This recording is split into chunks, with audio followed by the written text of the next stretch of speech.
we have the chance and the power to decide other animals' future. So why not? Why not do something good for them? You do something good for them, good things return.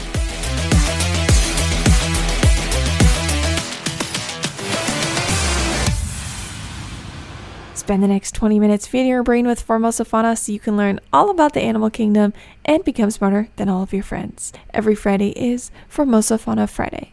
What comes to mind when I say flightless bird? For me, the answer would have to be penguins and chickens. Ah yes, chickens, the creatures we all know so well. However, it is a common misconception that chickens are truly flightless. Anatomically, they can fly like any other flying bird. According to Dalton Engineering, it's uncommon to see a chicken fly due to the extra weight on their legs and breasts due to farming and breeding programs for meat. In other words, while ancestral chickens did fly, domestication has bred the need and ability to fly out of the so-called backyard chickens. They can still fly, you just won't see them migrate or soar into the sky. That makes you curious to see what ancient chickens looked like, doesn't it? On the topic of birds, in the last episode of Formosa Fauna, we spoke to Ginny Hsieh, a lead researcher in bird window collisions in Taiwan. We got to hear about her research process and findings.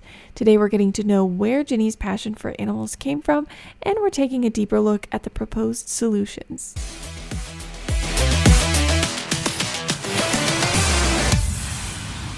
I was curious, what is your relationship or background with animals? I would say my relationship with animals comes on a really awkward way is that I start from the dead. Because I work with a museum. Well, how did you get started working in a museum? I graduated from life science department, but then soon as I get into life science department, I realized that I can't have all this kind of textbook stuff read by myself, but I need something that is more connected to where I lived in, to serve. To service the world or to help things to make things more practical. I don't want things that is only from the textbook. And so then my teacher decided, well, you can go to a museum. There has a lot of stuff to do. Yeah. And he just decided to put me inside. Okay. Yeah, and so then I started to learn how to prepare specimens, how to do taxidermies. Oh, so, that is a learning curve. Yeah. Wow, that takes a strong stomach, doesn't it? I guess the first time I get through is like not as easy, but then as time flies, you kind of get used to it. And as you realize what you are truly doing, you are not only preserving their bodies, but you are also finding out what the problem is and you're trying to solve them. You are providing solutions. So then you're actually giving them a second life by taxidermy and you are trying to speak for them. It kind of become a really responsible and a really light-hearted job. Okay, I'm glad you think of it that way. I could see it having its own beauty, like what you said. If you were doing taxidermy to, I guess, put it on display, or it's just as a visual with no educational value, it would seem a little gross. But having value in it makes it more beautiful. Yeah. How did you get started studying life sciences? It's my dream before. Yeah, because I did the IBO, that is the International Biology Olympia. This kind of competition during high school. Okay. And so that's like in my early age, I decided I will switch toward a single major, that is biology. Okay. And then it's later on that I decided I'll go through life science, that is less technology. But then I'll go through life science all the way to conservation and ecology. Because I wanted to apply things to the human world and to like bridge things together. Bring things together? Yeah, bring things together because like for life science, a lot of time what we're discussing are on lab mice, are on zebrafish, and we're talking about cancers, we are talking about all this kind of disease. But these are for human welfare. And we don't really focus a lot on animals. Even though we say like the life science beforehand is a combination of zoology and botanic. But then the zoology part kind of disappears as like the more molecular world comes in. So that's why I decided I will go back to the past. Well, if nobody decided though, I would like to go there. following a path that is recorded in the history, I would say. We do say that we are also keeping the history for the future as we are doing specimens. Specimens are some, we'll say, like some love letters sending to the future. Oh my because gosh. each specimen, if they are perfectly made or they are well made, it is say that it will be lasting for at least 100 years. So sometimes we will say like we are the ones deciding how the future people will see and how they will view what we have been doing. So if we have this specimen and we come up with solutions, so sometimes probably we hope the future our children will come and say, oh, you're trying to solve things. You're not just like some adults who are not doing problem and you are just throwing everything to us. Not contributing to solving the world's problems.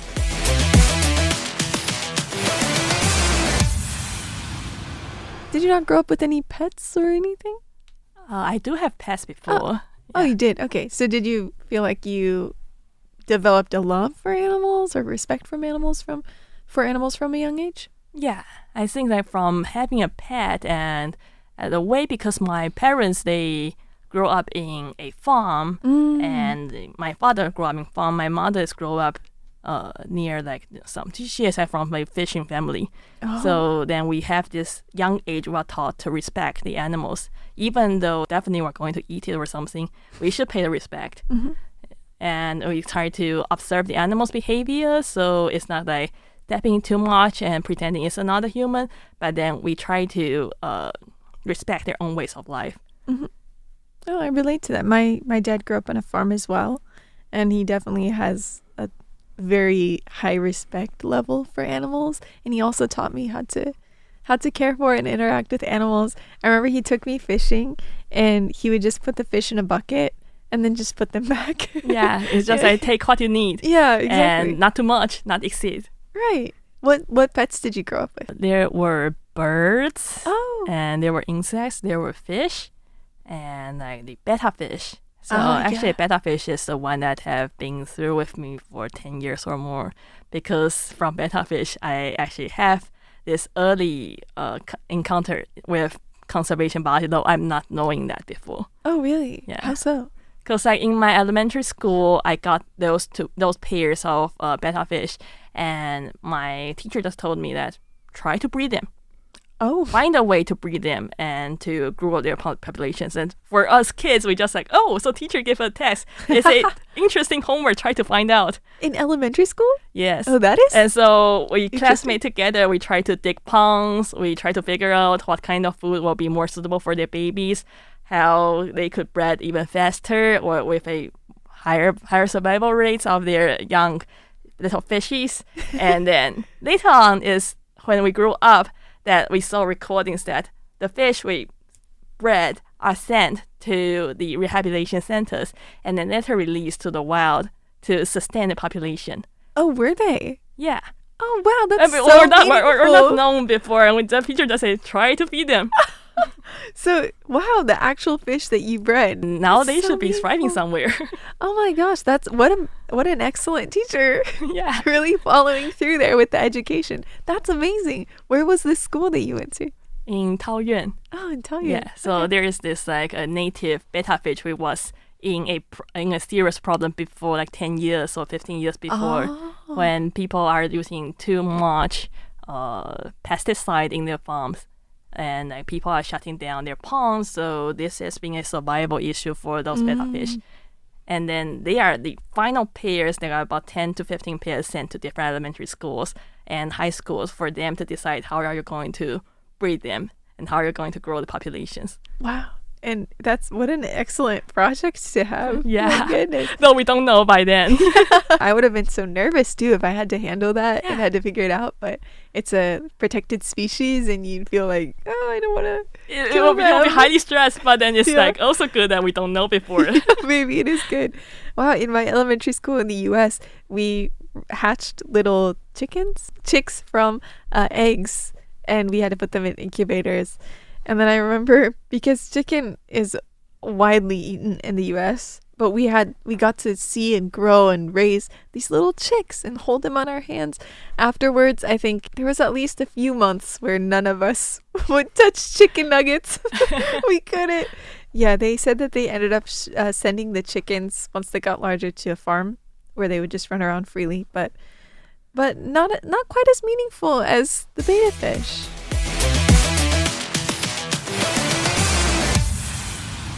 When we ran into each other at the animal conservation event last month, how did you end up getting a booth there, and how did that go? So the organizer of the animal conservation booth decided that is a international education event, and she saw that probably we should try that the conservation centers and conservations NGOs should come together and try to tell people in this kind of education event, because normally we are spread out, scattering around, but we never gather together in education systems.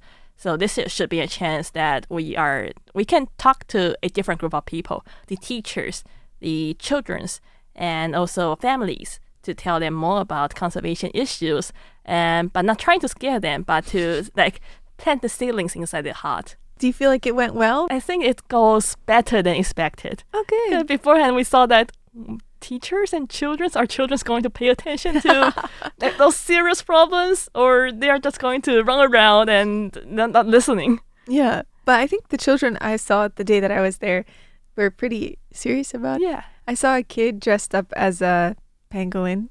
Did you see that? Yes. It was very cute. Wow. Did you know there's also a National Geographic Luopao coming up in November? Yeah, I know it. Oh, did you sign up? I didn't, because I'm a specimen taxidermist, so that means I mostly sit in some place behind the table. I'm not going to be a good runner. Same. But I love the design. The design, they have this pangolins on it. They have pangolins on it. So I signed up for the 4K, because 4K is pretty short. Yeah, even if it's your first time running, I think 4K should be okay. So I signed up.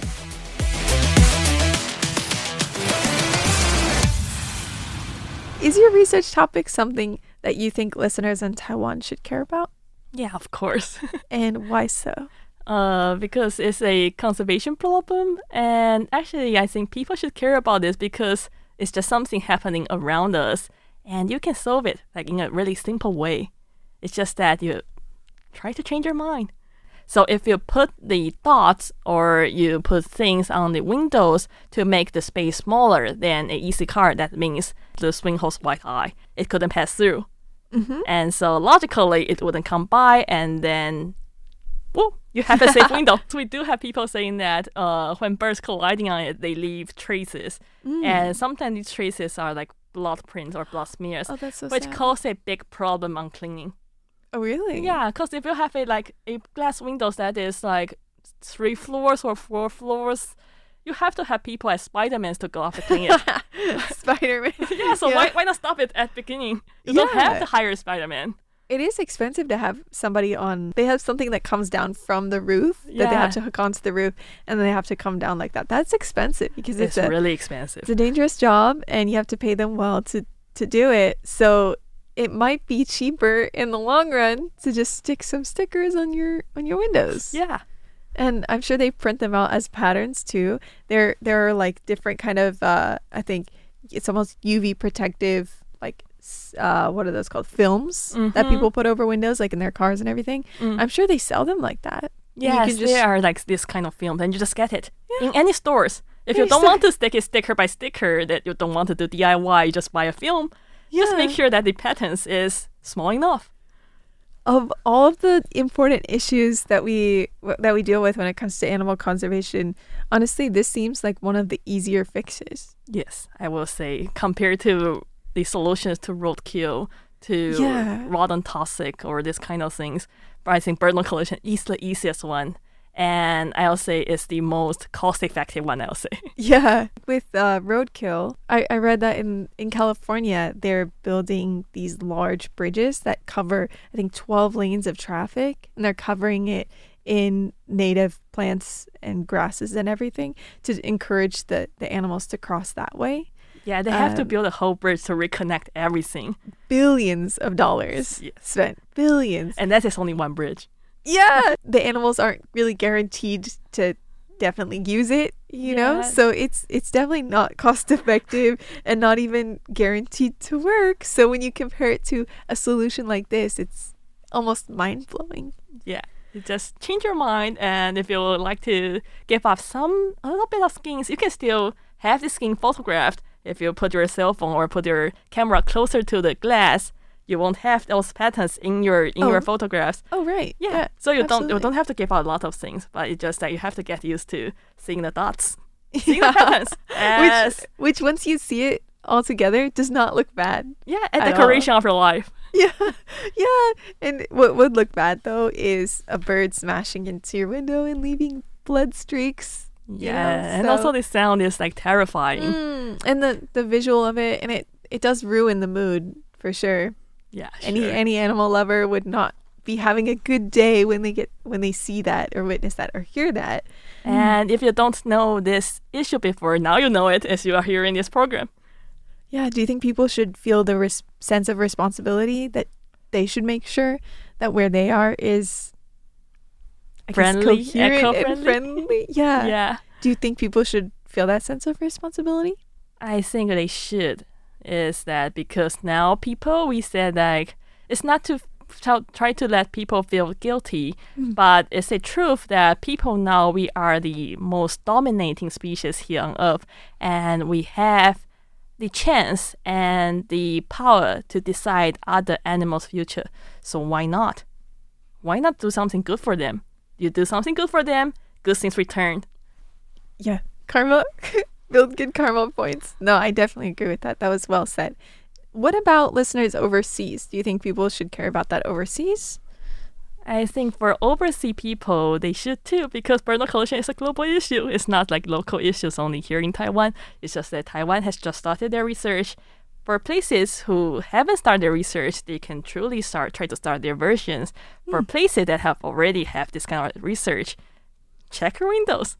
Perhaps you should put down something. Yeah, because your provided solution, I would imagine, would apply to other places, regardless. Everywhere. You can apply it to everywhere. The next station will be Japan, Okinawa. Oh, wow. So did you go to the U.S. To share this research? Yeah. How was that?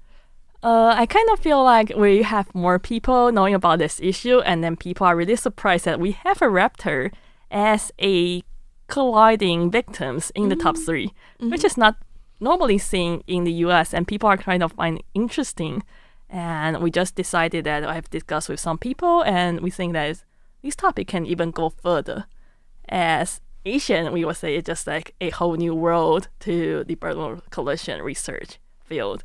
So it's like more on a research base. And then in Okinawa too, you're going also for this? Yes, research? But Okinawa will turn a little bit shifted the topic toward not only focusing on bird collision research, but how we collaborate and cooperate with vets and museums.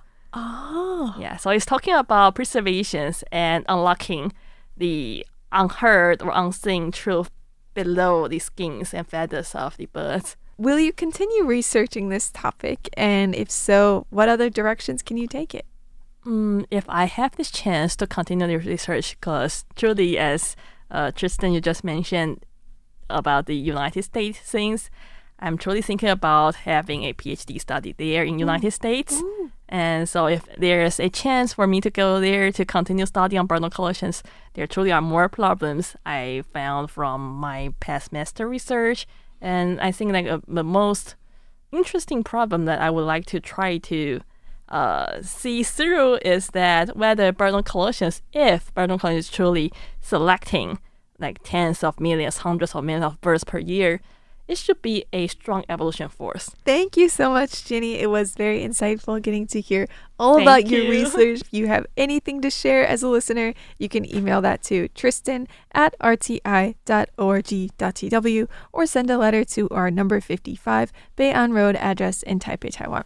Making it to the end of an episode makes you a Formosa Fauna friend. It's not gross, it's cute. Thank you for tuning in, friend. All animals require enrichment, and Formosa Fauna is just that. After all, we're all just a bunch of wild animals. See you next time for Formosa Fauna Fridays here on Radio Taiwan International.